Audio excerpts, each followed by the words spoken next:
Evolution of network.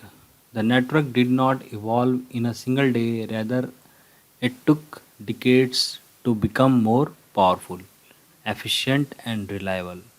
The network has passed through several stages which are described below. Okay, तो जो आज हम network देखते हैं, इंटरनेट जो हम देख रहे हैं वो कैसे इवॉल्व हुआ, कैसे वो बना। ठीक है, तो सबसे पहले ये है ARPANET, advance research project agency network. ठीक है, the first network came into existence in 1969। Okay, तो 1969 में एक नेटवर्क डिज़ाइन किया गया, किसके द्वारा? एरपा एजेंसी और यूएस डिपार्टमेंट ऑफ डिफेंस के द्वारा। ठीक है, ये दोनों एजेंसियों ने काम किया मिलके, ARPA and US department of defence ने। इन्होंने क्या किया, एक प्रोजेक्ट के तहत जो डिपार्टमेंट ऑफ डिफेंस था उसको कई यूनिवर्सिटीज़ के साथ कनेक्ट कर दिया। ठीक है, तो डिपार्टमेंट ऑफ डिफेंस और जो डिफरेंट यूनिवर्सिटीज़ के जो कंप्यूटर्स थे उनको आपस में कनेक्ट कर दिया गया, ताकि वो जो अपना जो डाटा है या जो अपना रिसर्च है उसको क्या कर सकें, शेयर कर सकें। ठीक है, तो इस तरीके से एक छोटा सा नेटवर्क फर्स्ट टाइम डिज़ाइन हुआ। उसके बाद आया आपका NSF net, national science federation network. In the mid 80s another federal agency NSF net created a new network which has more capable than ERPA net. Its main aim was to use network only for academic research, not for any private business activity. Later, many private companies combined their own private network with ARPANET and NSFNet to make more capable broad network. The internet, it is the internet that links two or more network to make a large network for sharing information and messages. Okay, बाद में NSF net भी आया, तो इसके अंदर क्या हुआ, इन्होंने भी एक नेटवर्क क्रिएट किया। ठीक है, जो कि ज़्यादा पावरफुल था, ज़्यादा उसमें फैसिलिटीज़ थी एरपानेट से, जो एरपानेट ने डिज़ाइन किया था। ठीक है, तो इसका पर्पज़ वैसे था एकेडमिक रिसर्च ओनली, लेकिन इसका पर्पज़ था ओनली एकेडमिक रिसर्च, लेकिन बाद में क्या हुआ, बहुत सारे जो प्राइवेट कंपनीज थी उन्होंने अपने अपने नेटवर्क डिज़ाइन किया और उसको साथ एरपानेट और एनएसएफ नेट के साथ जो है इसको जोड़ दिया। ठीक है, और जब वो जुड़ गए आपस में, जब छोटे छोटे सारे नेटवर्क आपस में जुड़ गए तो बन गया एक बड़ा नेटवर्क जिसको हम कहते हैं इंटरनेट। और धीरे धीरे आज भी इस नेटवर्क में बढ़ोतरी हो ही रही है। ठीक है, तो internet is a network of network. ठीक है, यहाँ पे दिखा भी रखा है, ARPANET plus NSF net plus private network is called internet. ठीक है, in 1969 ARPANET become functional. In 1984 ARPANET has more than 1000 individual computer links linked at hosts. 1986 NSF connect NSF net to ARPANET and become known as internet. Okay, 1986 में दोनों join हो गए थे, दोनों आपस में कनेक्ट हो गए थे। 1995 NSF net terminated its network on the internet and resumed status as research network. 1995 में NSF net ने क्या किया, अपने आप को अलग कर दिया। 1996 में इंटरनेट 2 इज़ फाउंडेड। ठीक है, 1996 में इंटरनेट 2 फाउंडेड, मतलब एक तरह से कि और ज़्यादा नेटवर्क जो है आपस में कनेक्ट हो गए 1996 में। ठीक है, तो एक बड़ा नेटवर्क और क्रिएट हो गया। ठीक है, जिसको हम इंटरनेट के नाम से जानते हैं, और उसमें दिन प्रतिदिन क्या हो रहा है, एडिशन ही हो रहा है। ठीक है,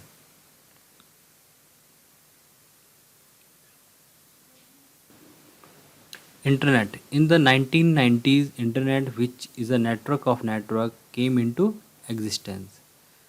The internet has evolved from ARPANET.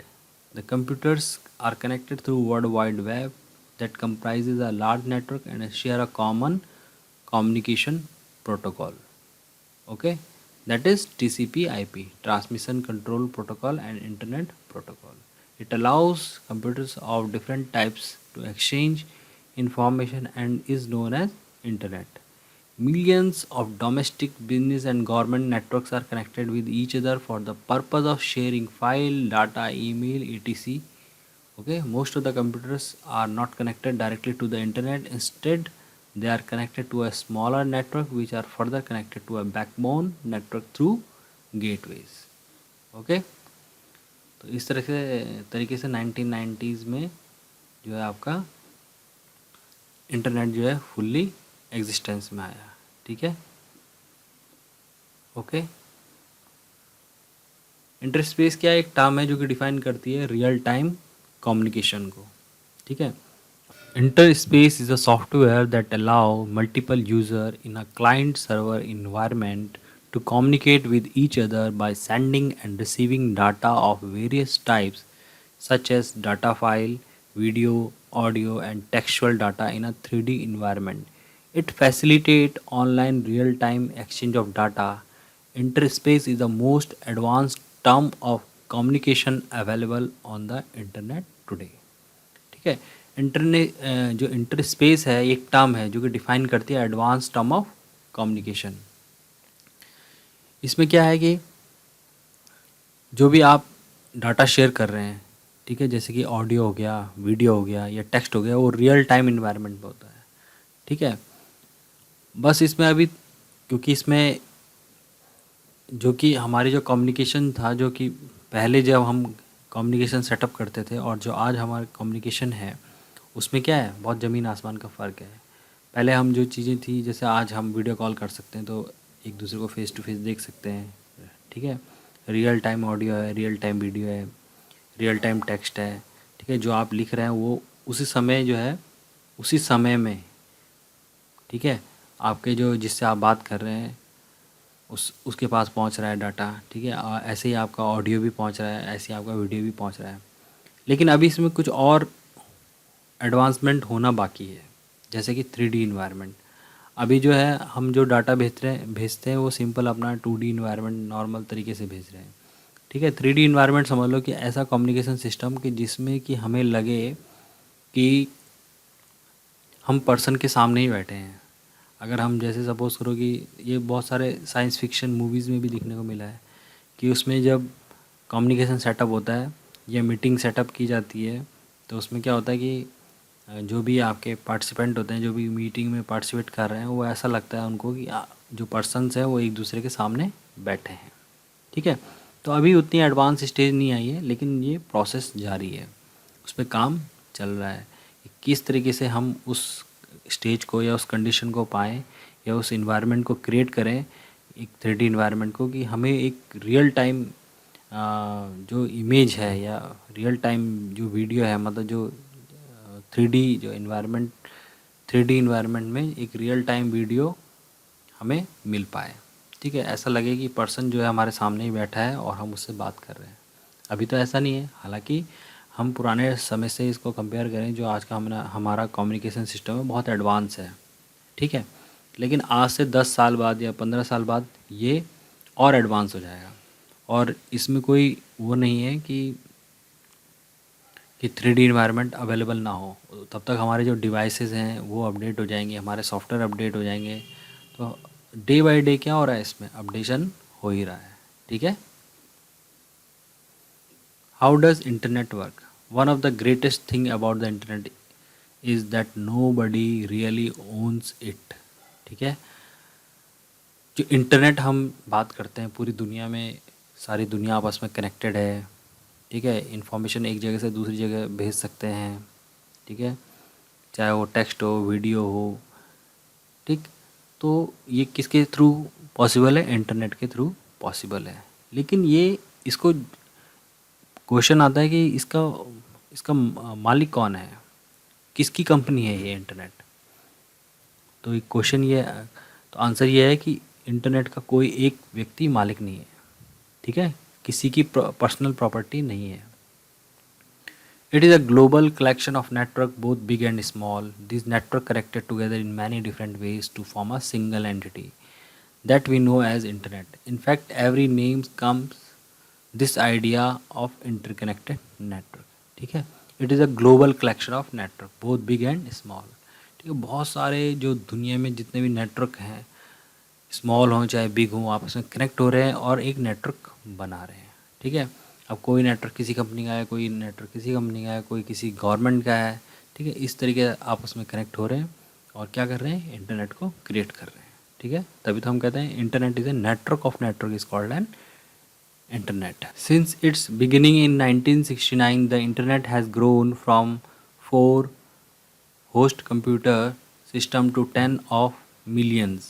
However, just nobody owns the internet doesn't mean that it is not monitored and maintained in different ways. The Internet Society, a non-profit a non-profit group established in 1992, oversees the formation of policies and protocols, define how we use and interact with the internet. ठीक है, एक non profit group है internet society जो कि establish हुआ था 1992 में।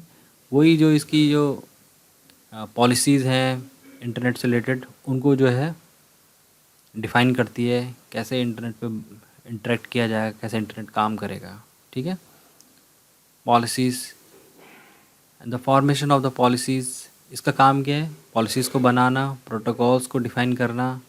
ठीक है, कैसे इंटरनेट पे इंटरेक्शन होगा, ठीक है, कैसे डाटा शेयर होगा, इस चीज़ को ये डिफ़ाइन करती है। ठीक है, लेकिन ये भी एक तरह से आपकी बॉस नहीं है इंटरनेट की। ठीक है, before we learn about the basic underline structure of internet, domain name, servers, network access point and backbones, we first need to understand how our computer connects to other. ठीक है, every computer that is connected to the internet is a part of network, even the one in our home. For example, you may use a modem and dial a local number to connect to the internet service provider. ठीक है, अब जब भी हम अपना जो network है ये पहले ही डिफ़ाइन करें किया है कि भाई इंटरनेट या नेटवर्क और नेटवर्क है, तो जब भी हम भी कनेक्ट होते हैं इंटरनेट से तो हम भी क्या हो जाते हैं, उसके पार्ट बन जाते हैं। ठीक है, तो होता क्या है कि हम जब घरों में नॉर्मली हम घरों में कैसे कनेक्ट होते हैं, हम कनेक्ट होते हैं अपना जो हमारा जो लोकल नेटवर्क होता है जो घर का या हमारे जो किसी ऑफिस का या कंपनी का। ठीक है, तो हम क्या करते हैं, आईएसपी के थ्रू कनेक्ट होते हैं। ठीक है, जिसको बोलते हैं इंटरनेट सर्विस प्रोवाइडर, जो कि हमें फैसिलिटी प्रोवाइड कर रही है कि इंटरनेट में, जिसके थ्रू हम इंटरनेट में कनेक्ट हो सकते हैं। ठीक है, जैसे बहुत सारी आईएसपीज़ हैं, जैसे अगर आपका इंटरनेट कनेक्शन एयरटेल का तो आपकी आईएसपी एयरटेल है, अगर आपका इंटरनेट कनेक्शन बीएसएनएल का तो आपका आईएसपी बीएसएनएल है। ठीक है, ऐसी आइडिया है, जियो है, ये सारी क्या है, आईएसपी है। ठीक है, इनको बोलते हैं इंटरनेट सर्विस प्रोवाइडर। ठीक है,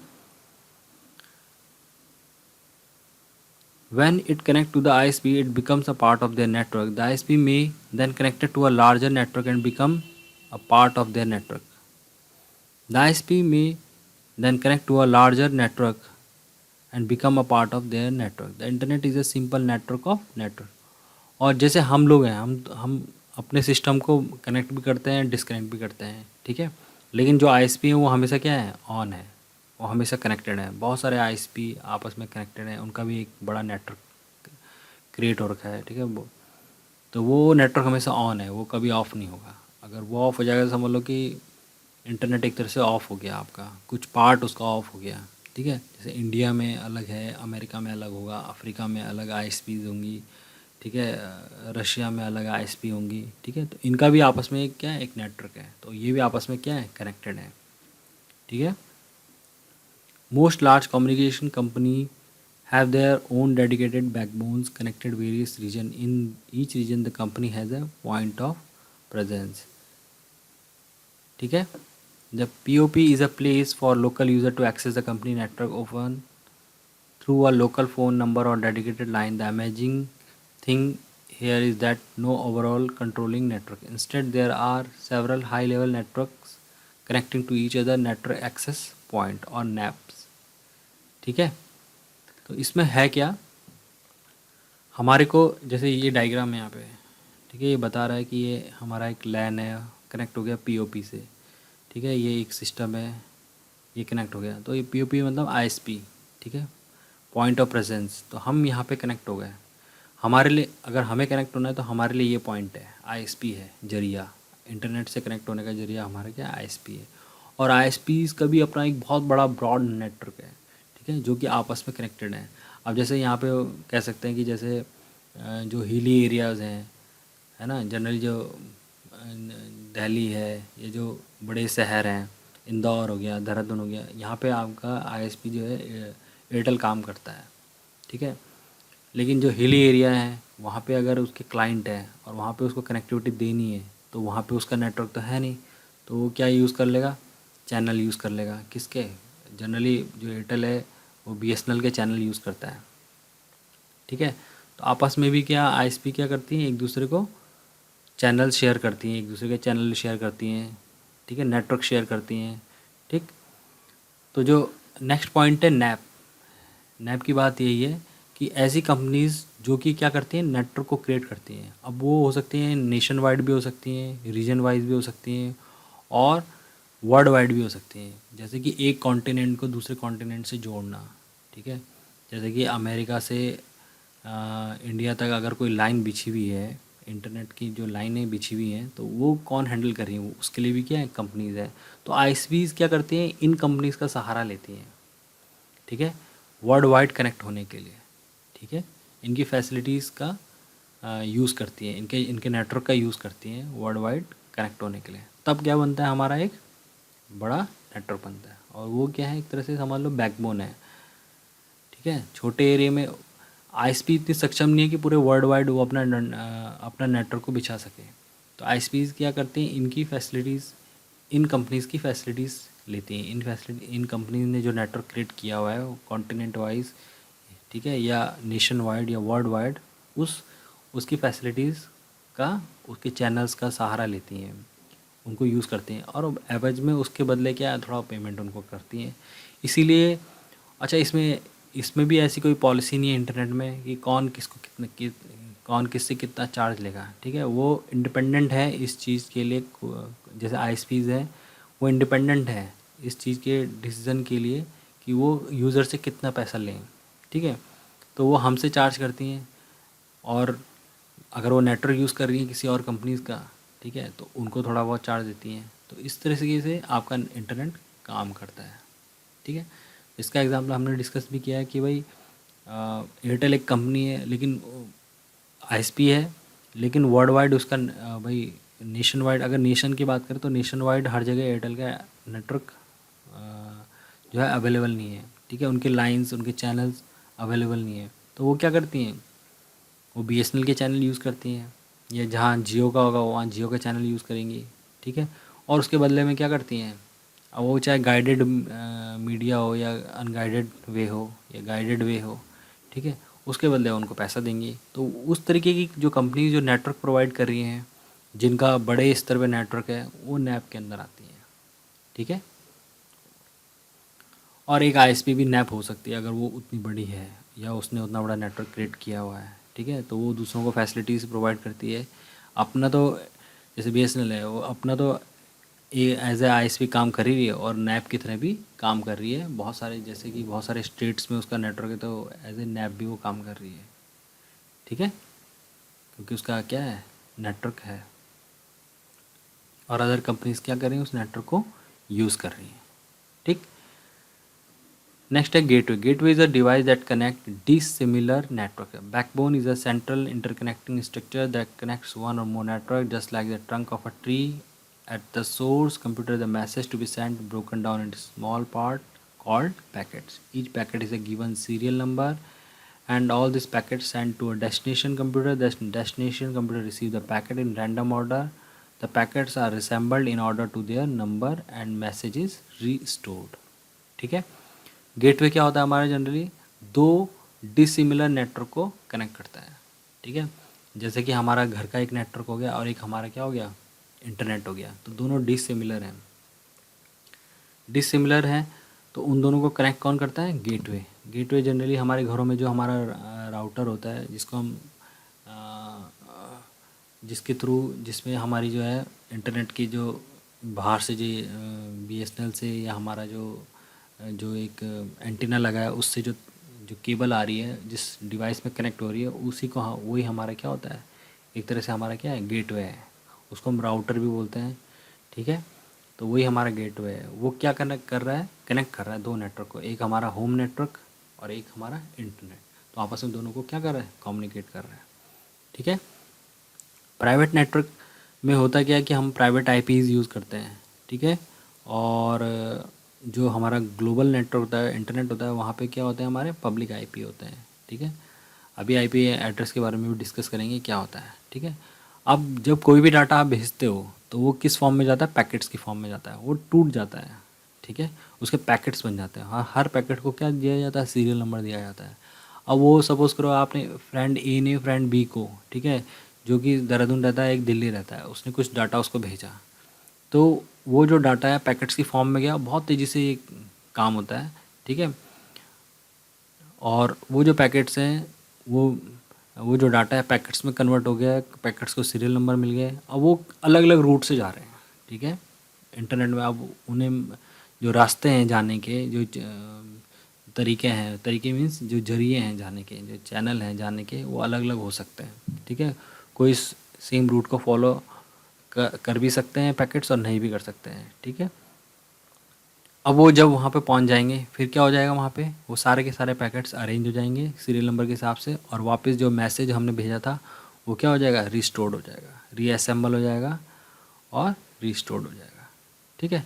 इस तरीके से हमारा डाटा जो है नेटवर्क पे ट्रैवल करता है। How its function smoothly, every computer connected to the internet uses the same set of rules for communication. A set of rules is called protocol, ठीक है। जितने भी इंटरनेट पे जो जितने भी यूज़र हैं हमारे, जितने भी लोग कनेक्ट होते हैं, वो क्या करते हैं, सेम सेट ऑफ रूल्स जो यूज़ कम्युनिकेशन के लिए बने हैं उनको यूज़ करते हैं, ठीक है। और उनको क्या कहते हैं, हम प्रोटोकॉल कहते हैं, ठीक है।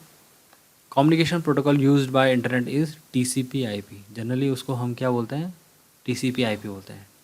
टीसीपी की फुल फॉर्म है transmission control protocol and IP की फुल फॉर्म है इंटरनेट प्रोटोकॉल।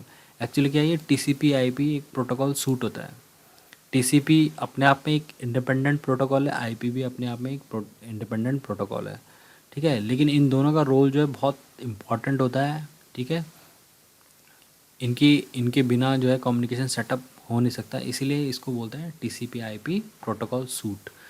अब इसके अंदर इस जो सूट है, ठीक है, इसके अंदर क्या होता है, बहुत सारे प्रोटोकॉल और भी होते हैं जो कि इस पूरे कम्युनिकेशन में काम करते हैं, कम्युनिकेशन सेटअप करने में काम करते हैं, लेकिन इनका जो रोल है वो इम्पॉर्टेंट है। टीसीपी के रोल क्या है, ये क्या करता है, part is responsible for dividing messages into packet on the source computer and disassembling them at the destination computer, ठीक है। जो आपका डाटा पैकेट्स में डिवाइड हुआ वो किसका काम है, टीसीपी का, ठीक है। और आईपी का क्या, ठीक है, पैकेट्स, आपके डाटा पैकेट्स में डिवाइड हो गया, ठीक। और वापस जब वो आपके डेस्टिनेशन में पहुंच जाता है तो वहाँ पे रीअसेंबल भी कौन करता है उसको, टीसीपी आईपी करता है, टीसीपी करता है, सॉरी, ठीक है। और आईपी क्या करता है, is responsible for handling the address of the destination computer so the packet is send to its proper destination, ठीक है। ये क्या करता है, एड्रेस को हैंडल करता है कि कहाँ ये डाटा जाना है, ठीक है, पैकेट्स को कहाँ जाना है। जैसे सोर्स से डेस्टिनेशन में जाना है, देहरादून से दिल्ली जाना है, तो देहरादून से दिल्ली जाने का जो रेस्पॉन्सिबिलिटी है, ले जाने तक की रेस्पॉन्सिबिलिटी वो किसकी है, आईपी की है, इंटरनेट प्रोटोकॉल की है, ठीक है। Elementary terminology of networks, nodes, ठीक है। Work session terms of node refers to computer that attach to a network and seeking to share resources. Nodes आपके कंप्यूटर्स को भी कह सकते हैं, आपके सर्वर्स को भी कह सकते हैं, ठीक है। जो भी सिस्टम, जो भी मशीन आपके नेटवर्क पे कनेक्ट है, ठीक है, उसे नोड कहते हैं हम लोग, ठीक। सर्वर है computer that facilitate the sharing of data software hardware resources on the network, ठीक है। सर्वर वो सिस्टम्स होते हैं, वो कंप्यूटर्स होते हैं, ठीक है। सर्वर वो कंप्यूटर्स होते हैं जो कि क्या करते हैं, फैसिलिटेट करते हैं, ठीक है, sharing of data software and hardware, ठीक है। मतलब फैसिलिटी प्रोवाइड करते हैं, सर्व करते हैं ये लोग क्लाइंट्स को। क्या क्या क्या सर्व कर सकते हैं, डाटा को, अगर क्लाइंट को डाटा चाहिए तो डाटा देंगे, सॉफ्टवेयर प्रोवाइड कर सकते हैं, हार्डवेयर रिसोर्सेज प्रोवाइड कर सकते हैं, जैसे कि आपका, जैसे हम ब्राउज़र में टाइप करते हैं किसी वेबसाइट को, वेबसाइट का ये पूरा जो एड्रेस हम टाइप करते हैं, तो वो जो रिक्वेस्ट है हमारी वो कहाँ जाती है, सर्वर के पास जाती है, ठीक है। जहाँ वो पेज रखा है हमारा, जहाँ वो वेबसाइट रखी है, फिर वहाँ से क्या होती है, वो उस वेबसाइट का पेज जो है हमारे पास है। जैसे हम गूगल टाइप करते हैं तो गूगल सर्वर, जो गूगल का सर्वर है, ठीक है, वहाँ पे हमारी रिक्वेस्ट जाती है, फिर वो सर्वर हमारी रिक्वेस्ट के एवज में रिस्पॉन्स करता है, और वो जो पेज है हमारी स्क्रीन में या हमारे कंप्यूटर में ओपन हो जाता है, ठीक है।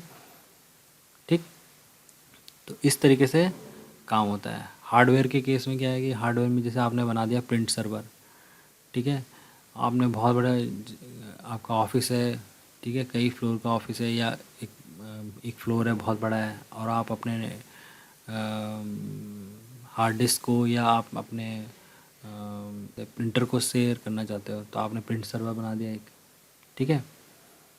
तो उससे क्या होगा, आपका प्रिंटर शेयर हो जाएगा सब जगह, ठीक है, आप उसको एक्सेस कर पाएंगे किसी भी लोकेशन में, फ्लोर के किसी भी लोकेशन में एक्सेस कर पाएंगे, तो हम उसको बोलते हैं प्रिंट सर्वर, ठीक है। इस तरह से डाटाबेस सर्वर होते हैं जो डाटाबेस को स्टोर करते हैं। बहुत सारे क्लाइंट जैसे बैंक वगैरह हैं, तो बैंक्स में क्या होता है, जो बैंक, आप जब बैंक में जाते हो तो वो क्लाइंट साइड होती है, एक्चुअली में जो डाटाबेस है वो वहाँ पे एग्जिस्ट ही नहीं करता, ठीक है। आप देखते हो कि जो इन्फॉर्मेशन, जब बैंक के जो पर्सन है वो काम कर रहे हैं, लेकिन उनका डाटा कहीं जा रहा है, कहीं सेव हो रहा है, तो वो किस लोग कहाँ पे सेव हो रहा है, वो डाटाबेस सर्वर में सेव हो रहा है, वो किसी और लोकेशन में रखा हुआ है, तो वो भी एक सर्वर है, ठीक है। तो डाटा को स्टोर कर रहा है, प्लस जब भी कोई रिक्वेस्ट या कोई क्वेरी उसके पास जाती है तो वो डाटा को जो है उन क्लाइंट्स को प्रोवाइड करता है। जैसे एटीएम आप डालते हो, तो जैसे ही आपने एटीएम इंसर्ट किया एटीएम मशीन में, तो एक तरह से क्वेरी जनरेट होती है, ठीक है, क्वेरी जनरेट होती है, और आपका जो डाटा है डाटाबेस से आप तक पहुंच जाता है, आपकी जो एटीएम मशीन है उसमें आपको अपना जो डाटा है वो डिस्प्ले होने लग जाता है आपका, ठीक है। आपका अकाउंट की सारी इन्फॉर्मेशन वहाँ पे आ जाती है कि इतना पैसा आपके पास उसमें बैलेंस है, या जो भी कुछ उसमें इन्फॉर्मेशन आपके अकाउंट की रिगार्डिंग होगी वो आपको दिख जाएगी, ठीक है। नेटवर्क इंटरफेस यूनिट, NIU, ठीक है, ये इसको मैक एड्रेस, इसमें क्या, हमारी जो हर कोई मशीन होती है, जो भी आपका कंप्यूटर है, उसमें क्या होता है, एक नेटवर्क कार्ड होता है, उसी को हम क्या बोलते हैं, नेटवर्क इंटरफेस यूनिट बोलते हैं। और हर नेटवर्क कार्ड का अपना एक एड्रेस होता है, उसको हम क्या बोलते हैं, मैक एड्रेस, ठीक है। ये फिजिकल एड्रेस होता है, ठीक है। IP address, every machine on the TCP bar IP network has a unique identifying number called an IP address. तो IP एड्रेस क्या होता है, लॉजिकल होता है, लॉजिकल मतलब जनरेट होता है, मतलब फिक्स नहीं होता है। किसी भी मशीन को कोई IP एड्रेस अगर दिया गया है तो वो फिक्स नहीं होता, वो चेंज होता रहता है, ठीक है। हाँ, मैक एड्रेस जो होता है फिक्स होता है, क्योंकि ये एड्रेस किसका होता है, आपके नेटवर्क इंटरफेस यूनिट का होता है, यानी कि आपका जो लैन कार्ड है उसका एड्रेस होता है ये, ठीक है। तो ये फिक्स होता है, ठीक, ये कभी चेंज नहीं होता है, ये परमानेंट रहता है, और इसे कोई और नहीं देता। ये तो जो मैन्युफैक्चरिंग कंपनी है जो बनाती है नेटवर्क इंटरफेस कार्ड को, वो इस एड्रेस को डिफाइन करती है उसमें, ठीक है, और ये यूनिक होते हैं, ठीक। IP एड्रेस, तो नेटवर्क इंटरनेट पे जो भी जितनी भी मशीनें कनेक्ट होती हैं, ठीक है, जितने भी कंप्यूटर्स कनेक्ट होते हैं, जितने भी मोबाइल्स कनेक्ट होते हैं, उनको क्या दिया जाता है, IP एड्रेस दिया जाता है। और IP एड्रेस हमेशा क्या होता है, यूनिक होता है। IP एड्रेस यूनिक होता है, प्लस वो लॉजिकल, उसको हम लॉजिकल एड्रेस भी कहते हैं, और चेंज होता रहता है, ये फिक्स नहीं होता। किसी भी मशीन को एक IP एड्रेस मिला तो हो सकता है अगली बार जब वो कनेक्ट हो इंटरनेट के साथ तो उसको जो IP एड्रेस मिले, दूसरा IP एड्रेस मिले, ठीक है। IP एड्रेस जनरली होता क्या है कि क्लासेस होती हैं इसकी, ABCDE, इस तरह से क्लासेस होती हैं, ठीक है। और इसको डिवाइड किया गया है पब्लिक IP एड्रेसेस में और प्राइवेट IP एड्रेसेस में, ठीक है। तो पब्लिक IP एड्रेसेस जो कि पब्लिकली यूज़ किए जाते हैं, उनको हम अपने घरों में या अपने ऑफिसेस में, ठीक है, या अपनी लैब्स में यूज़ नहीं कर सकते हैं। हाँ, अगर हमें अपनी लैब या अपने ऑफिस या अपने घर में एक नेटवर्क डिज़ाइन करना है तो उसके लिए हमारे को क्या दिए गए हैं, प्राइवेट IP दिए गए हैं, ठीक है, तो उनको हम यूज़ करते हैं, ठीक है। अब हमारा जो नेटवर्क है, जो हमारा जैसे सपोज़ करो हमारा घर में सिस्टम है, कंप्यूटर है, तो वो यूज़ करता है जो आईपी एड्रेस यूज़ करता है, ठीक है, जो कि उसको आपका राउटर देता है, ठीक है, या आप भी दे डिफ़ाइन कर सकते हो, उसको स्टैटिक कर सकते हो, आईपी एड्रेस फिक्स कर सकते हो अपने मशीन का। तो जो आप आईपी एड्रेस उसको डिफ़ाइन करते हो, जनरली हम 192.168 की सीरीज़ का यूज़ करते हैं, तो ये एक प्राइवेट आईपी एड्रेस है, ठीक है। और हमें जब हम मेन नेटवर्क से कनेक्ट होते हैं तो हमारा जो आईपी एड्रेस होता है वो पब्लिक होता है, ठीक है। तो इसको आप देख सकते हो अपने सिस्टम में आईपी कॉन्फ़िग कमांड प्रॉम्प्ट पे रन करके इस कमांड को, ठीक है। और गूगल पर टाइप करोगे व्हाट इज़ माय आईपी, तो वो आपका पब्लिक आईपी एड्रेस दिखा देगा, ठीक है। तो इन्फॉर्मेशन नेट आपका कंप्यूटर डायरेक्टली कनेक्ट नहीं है इंटरनेट के थ्रू, इंटरनेट पे, ठीक है। आपका कंप्यूटर आपका जो राउटर है उसके थ्रू कनेक्टेड है, ठीक है। तो राउटर एक तरह से बीच में एक तरह से मैनेजर की तरह काम कर रहा है, ठीक है। वो दोनों नेटवर्क को आपस में कनेक्ट कर रहे हैं और इन्फॉर्मेशन को शेयर कर रहा है। आप कुछ भेज रहे हो तो आपके प्राइवेट नेटवर्क से इन्फॉर्मेशन जा रही है पब्लिक नेटवर्क में, और वहाँ आपके लिए कोई इन्फॉर्मेशन आ रही है, आपके लिए कोई डाटा आ रहा है, तो वहाँ से डाटा आपका पब्लिक नेटवर्क से जो डाटा है वो आपके प्राइवेट नेटवर्क में आ रहा है, ठीक है। तो ठीक है, तो इस तरीके से काम होता है इसमें। ओके, डोमेन नेम क्या होता है? डोमेन नेम क्या है? It is the address of your website that people type in a browser URL bar to visit the website, ठीक है। तो डोमेन नेम भी क्या है?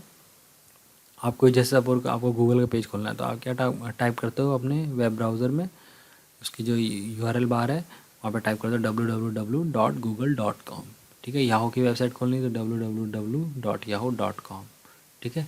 तो उसी कंप्लीट एड्रेस को हम क्या बोल रहे हैं? डोमेन नेम बोल रहे हैं, ठीक है। डोमेन नेम के पीछे भी आईपी एड्रेस का लॉजिक है। जनरली होता क्या है कि हम लोग जो है आईपी एड्रेसेस को याद रख नहीं सकते हैं, तो उसके लिए हमें क्या प्रोवाइड किए गए?